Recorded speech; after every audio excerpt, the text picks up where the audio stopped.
सबसे बड़ी कवरेज आप रिपब्लिक भारत पर लगातार देख रहे हो। इस बीच बड़ी खबर आपको बता दे, 2 घंटे का समय अब बचा है। जो पिछले 1 हफ्ते से तैयारियां चल रही हैं उसका प्रभाव क्या होगा वो 2 घंटे बाद पता चल जाएगा, क्योंकि चक्रवात बिपरजॉय 2 घंटे बाद गुजरात के तट से टकराएगा। उसके बाद क्या होगा वो देखने के लिए, उसके प्रभाव को कम से कम करने के लिए पिछले 1 हफ्ते से तैयारियां की जा रही थी। राज्य स्तर पर, केंद्र स्तर पर तमाम जो एजेंसियां हैं वो मुस्तैद हैं। 24 घंटे दिन रात काम किया गया है।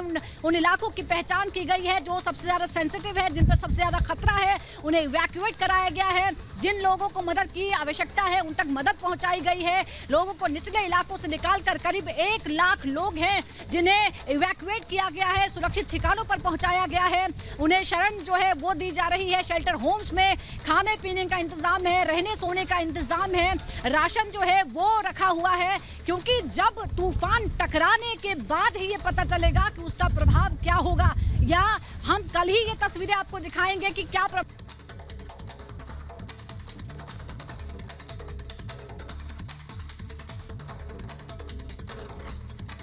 इस वक्त रिपब्लिक भारत की मौजूद है, जो बिपरजॉय के खतरे को लेकर हर एक अपडेट आप तक यहां पर पहुंचा रहे हैं। आपको बता दें कि अब 2 घंटे का वक्त यहां पर बचा है, जब गुजरात में बिपरजॉय तूफान तटीय इलाकों से टकराने वाला है। आपको बता दें कि तटीय इलाकों में भारी तबाही बिपरजॉय तूफान मचा सकता है। मौसम विभाग ने तूफान के टकराने की जानकारी यहां पर दी है। आपको बता दें कि अब 2 घंटे का वक्त यहां पर कहा जा रहा है। अनामिका भी हमारी सहयोगी इस वक्त ग्राउंड जीरो पर मौजूद है, द्वारका में। अनामिका, वहां क्या हालात है?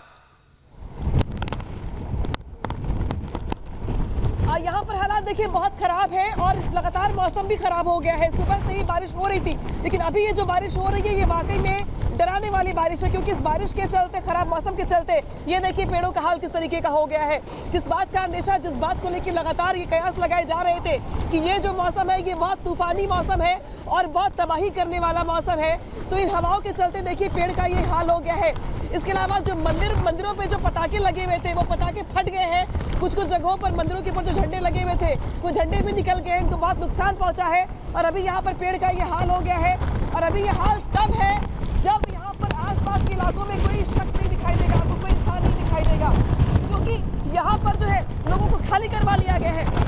लेकिन अभी जिस तरीके के हालात है ये बहुत परेशान करने वाली तस्वीर है, क्योंकि जिस तरीके से हमारा खड़े हो पाना भी बहुत मुश्किल हो रहा है और पेड़ तो उखड़ रहे हैं अब यहाँ पर। वैसे तो ये टूरिस्ट प्लेस है और बहुत लोग नहीं है आसपास रहने वाले, लेकिन यहाँ पर जो स्थिति है अब वो अब गाड़ियाँ जो यहाँ पर खड़ी है, पार्क की हुई है, वो गाड़ियाँ बैलेंस हो रही है, वो गाड़ियाँ अब हिल रही है, क्योंकि इतनी भारी गाड़ियाँ जब अब यहाँ अपना बैलेंस नहीं बना पा रही है। तो अंदाजा ये लगाइए, एक होटल है यहाँ पे, उस होटल के एंट्री पॉइंट को बचाने के लिए ये कोशिश की गई है।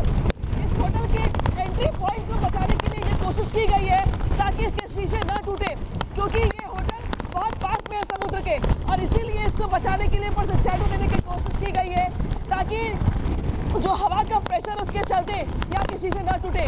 तो स्थिति अब जिस तरीके की हो रही है अब वो बहुत परेशान करने वाली है। और अब जैसे काउंटडाउन शुरू हो रहा है, जैसे वक्त आगे बढ़ रहा है, वैसे तकलीफ और ये जो दिक्कत है अब वो भी बढ़ रही है, क्योंकि हवा बहुत तेज हो चुकी है। अब ये हवा वैसे तुम तेजी से महसूस कर रहे थे, लेकिन अब ये हवा इतनी ज़्यादा हो चुकी है कि अब ये कम से कम इंसान अगर खड़ा हो कहीं पर तो वो अपने आप को बैलेंस नहीं कर सकता है। हमारे साथ जुड़ी हुई है हमारी सहयोगी पोरबंदर से सुजाता। यहाँ पर तो मौसम लगातार खराब हो रहा है।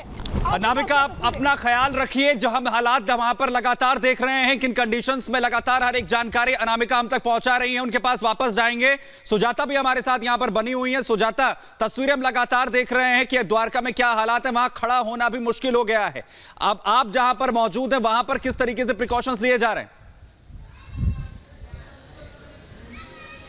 जी सुमित, देखिए बिल्कुल हालात यहाँ भी वैसे ही है, लेकिन क्योंकि मैं एक इमारत के अंदर हूँ, दीवारों के बीच हूँ, इसलिए हवा का प्रभाव यहाँ पर कम है। लेकिन यहाँ अब प्रार्थना शुरू हो गई है। यहाँ जो लोग मौजूद हैं, जरा मेरे सहयोगी इरफान आपको तस्वीरें दिखाएंगे। इरफान जरा आगे आइए। और यहाँ पर जो लोग मौजूद हैं, महिलाएं जो मौजूद हैं, वो प्रार्थना कर रही हैं, वो भजन गा रही हैं, क्योंकि जब मुश्किल घड़ी आती है तो लोग ईश्वर को ही याद करते हैं। उनको लगता है कि जो व्यवस्था इंसान के बस में थी वो उन्होंने कर ली है। यहाँ पर जो महिलाएं हैं वो प्रार्थना कर रही हैं कि अब ईश्वर जो है वही उनको बचाए, वही उनकी मदद करने आए, क्योंकि जो व्यवस्था सरकार को करनी थी वो तो कर ली गई है, लेकिन प्रकृति पर किसी का जोर नहीं चलता है। जो कुदरत है वो किसी का उस पर जोर नहीं चलता है, कुदरत अपने हिसाब से काम करता है, तो वहाँ पर सिर्फ प्रार्थना ही काम आती है। तो यहाँ प्रार्थनाओं का दौर जो है वो शुरू हो चुका है। लोग ईश्वर से प्रार्थना कर रहे हैं कि ये प्राकृतिक आपदा जो है वो आए, लेकिन वो बिना किसी नुकसान के अपना रास्ता जो है वो आगे निकल जाए और नुकसान कम से कम हो। जो यहाँ पे लोग हैं उनके परिवार सुरक्षित रहें, उनके बच्चे, उनके माँ बाप सुरक्षित रहें, बस इसी दुआ में यहाँ पर प्रार्थनाओं का दौर शुरू हो गया है। तो कहते हैं कि इंसान जो है वो चाहे कितनी भी तरक्की कर चुका है, लेकिन अंत में जब उसे लगता है कि अब कुछ बात उसके बस की नहीं है तो वो ईश्वर के सहारे ही हो जाता है। इससे एक तरह से मन को भी तसल्ली मिलती है कि ईश्वर के हाथों में खुद को लोगों ने छोड़ दिया है। तो इसी तरह से प्रार्थनाओं का दौर शुरू हो गया है। तो एक तरफ व्यवस्थाएं हैं, एक तरफ सरकार जो है वो अपने लेवल पे इंतजाम जो है वो कर चुकी है। जो वैज्ञानिक है उन्होंने पूर्वानुमान बताया, इसी वजह से हम समय के हिसाब से तैयारी कर पाए हैं।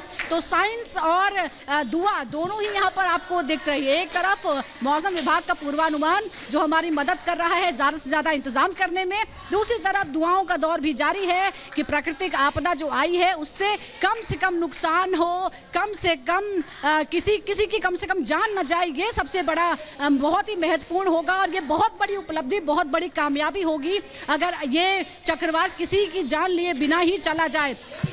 इसी उम्मीद में एक तरफ इंतजाम तो दूसरी तरफ दुआओं का दौर जारी है। ये शेल्टर होम है, ये तमाम जो परिवार हैं वो समंदर किनारे ही रहते हैं, समंदर से ही इनकी रोजी रोटी जुड़ी हुई है, लेकिन ख़तरा भी समंदर से ही होता है। तो ये दोनों ही चीज़ें हैं और दोनों के बीच में ये जो परिवार हैं हज़ारों की तादाद में है। हम तो सिर्फ पोरबंदर की ही बात कर रहे हैं, लेकिन हज़ारों ऐसे परिवार हैं जो पूरी तरह से अपने जीवन यापन के लिए बिल्कुल समंदर पर ही आश्रित हैं। बिल्कुल ऐसे कई परिवार हैं और लोग हैं जिन्होंने इस तरीके के हालात को झेला भी है। वापस आपके पास मैं सुजाता लौटूंगा, विवेक भी हमारे साथ यहां पर बने हुए हैं। विवेक, जुहू की क्या स्थिति है? मुंबई में आप लगातार स्थितियों को देख रहे हैं वहां पर, क्योंकि अब वक्त बहुत कम रह गया है, 2 घंटे से भी अब कम का वक्त है जब जो तूफान है वो टकराने वाला है तटों के साथ। वहां कैसा मौसम बदलता हुआ दिख रहा है?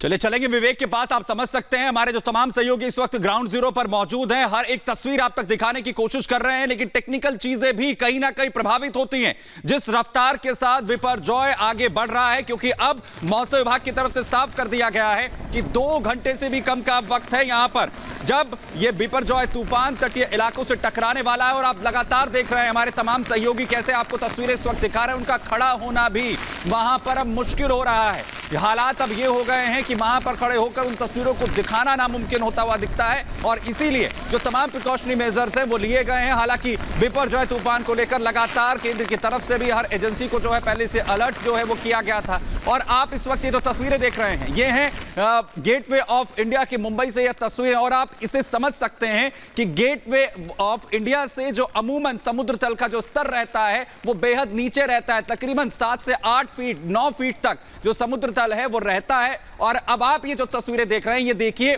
जो समुद्र तल की ऊंचाई है वो इस वक्त बिल्कुल लगभग लेवल में आ गई है, यानी गेटवे ऑफ इंडिया के पास भी जो इस वक्त सड़क है वहां पर पानी पहुंचता हुआ समुद्र का वो नजर आ रहा है। एक बार फिर से रुक करेंगे अनामिका, हमारी सहयोगी अनामिका, हम लगातार देख रहे हैं और अभी कितना वक्त यहां पर बचा है और क्या तस्वीर वहां पर बदल रही है, जो प्रिकॉशनरी मेजर्स लिए गए थे उसके हिसाब से कैसे कदम उठाए जा रहे हैं?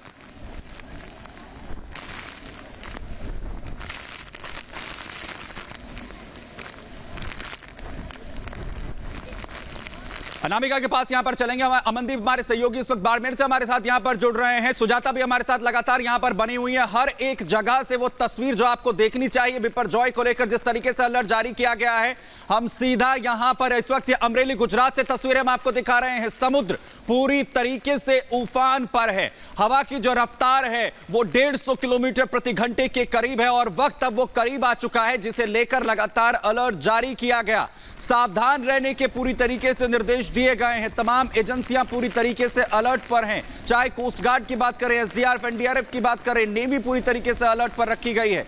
तकरीबन 1 लाख से ज्यादा लोग जो हैं वो शिफ्ट किए गए हैं। और इस वक्त इसी बीच बड़ी खबर आ रही है बिपरजॉय